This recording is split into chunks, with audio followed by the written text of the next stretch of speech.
Hello friends, मेरा नाम है एडवोकेट राजकुमार सोलंकी और आप देख रहे हैं मेरा चैनल सिंपली लीगल। आज का जो टॉपिक है वो है जब हम कोई भी सेटलमेंट करते हैं फैमिली कोर्ट में जाने से पहले, क्या वो सेटलमेंट अगर हमने कोर्ट में रजिस्टर्ड नहीं करवाया तो उसकी वैल्यू होगी या नहीं होगी। यही टॉपिक है मेन हमारा। अब इसमें देखिए, सबसे पहले हम बताते हैं जब दो पार्टीज़ के बीच में शादी होती है, किसी वजह से जब वो शादी नहीं चल पाती है तो लोग क्या करते हैं, कोर्ट में जाने से पहले पंचायती रूप से कोई सेटलमेंट करने की कोशिश करते हैं या किसी नोटरी के पेपर पे जाके सेटलमेंट करवा लेते हैं। नॉर्मली जो लड़की का शादी में खर्चा होता है उस खर्चे का ब्यौरा लिख दिया जाता है कि जी इतना खर्चा हुआ था, लड़के वाले ने इतना गोल्ड दिया था, इतना गोल्ड लिया था, जितनी भी चीज़ें हैं वो सारी चीज़ें वहाँ पर आपस में लिख दी जाती हैं। अब मान लीजिए शादी को हुए हैं केवल 2 महीने या 3 महीने, अब केवल सेटलमेंट करके पार्टियां घर में बैठ जाती हैं और वेट करती हैं मिनिमम 1 साल का, क्योंकि म्यूचुअल डाइवोर्स फाइल करने के लिए मिनिमम जो रिक्वायरमेंट है वो होती है 1 साल। अब 2 महीने बाद आपका सेटलमेंट हो चुका है, वो भी एक सामाजिक रूप से, पंचायती रूप से, लेकिन 1 साल के बाद यानी कि कम से कम 10 महीने अब दोनों पार्टीज़ को वेट करना है ये कि कब 1 साल कंप्लीट होगा और तब वो जाके कोर्ट में म्यूचुअल डाइवोर्स की दरखास्त या एप्लीकेशन फ़ाइल करेंगे। म्यूचुअल डाइवोर्स के 2 पार्ट हैं, फर्स्ट मोशन और सेकंड मोशन। अब 10 महीने का जो टाइम पीरियड होता है, इसमें सबसे बड़ा इशू ये आता है कि पार्टीज़ का कई बार मन और विचार बदल जाते हैं।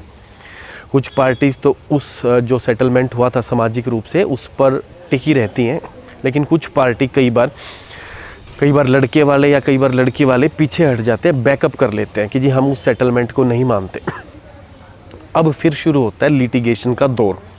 अब ऑलरेडी 10 महीने आप लोगों ने वेस्ट कर चुके हो। आप 2 महीने पहले सेटलमेंट हुआ था, मतलब शादी के 2 महीने बाद 10 महीने आपने वेट किया कि आप म्यूचुअल डाइवोर्स फाइल करेंगे। अब जैसे ही आपने कॉन्टैक्ट किया दूसरी पार्टी से, पार्टी ने जाहिर सी बात है मना कर दिया कि जी हम नहीं मानते उस सेटलमेंट को, क्योंकि पंचायत में हुआ था, लड़की वाले ज़्यादा अमाउंट मांगने लगते हैं या लड़के वाले जितने अमाउंट डिसाइड हुआ था उसको देने से मना कर देते हैं। फिर वही आप CAW सेल में कंप्लेंट डालोगे, मेंटेनेंस का केस डालोगे, डोमेस्टिक वायलेंस का केस डालोगे। इन सब से बचने का सबसे बेस्ट तरीका है, जब शादी के 2 महीने बाद जो वो सेटलमेंट पंचायती रूप से आपका सेटलमेंट होने की जो तैयारी चल रही थी, उसमें आपको क्या करना था, आपको कोर्ट में एक एप्लीकेशन लगानी थी, प्री लिटिगेशन मेडिएशन बोलते हैं उसको, कि जी दोनों पार्टियां एक सेटलमेंट पे जाना चाहती हैं, पारिवारिक सेटलमेंट पे। वो एप्लीकेशन जैसे ही आप कोर्ट में लगाते, दोनों पार्टीज़ को वहाँ पर पेश होते और वहाँ पर मेडिएशन सेल, कोर्ट की अपनी एक मेडिएशन सेल होती है जिसका जो अध्यक्ष होता है, प्रेसिडेंट होता है उस सेल का, वो भी एक जज ही होता है, कोर्ट के थ्रू अपॉइंटेड जज। अब वहाँ पर जो भी टर्म्स कंडीशन गवाहों की मौजूदगी में आप लिखवाते हैं वो सारी वहाँ पर लिखी जाती है। और इवन ऐसे जजमेंट्स भी हैं उसमें अगर कोई पार्टी बैकअप करती है तो पेनल्टी क्लोज भी मेंशन किया जाता है।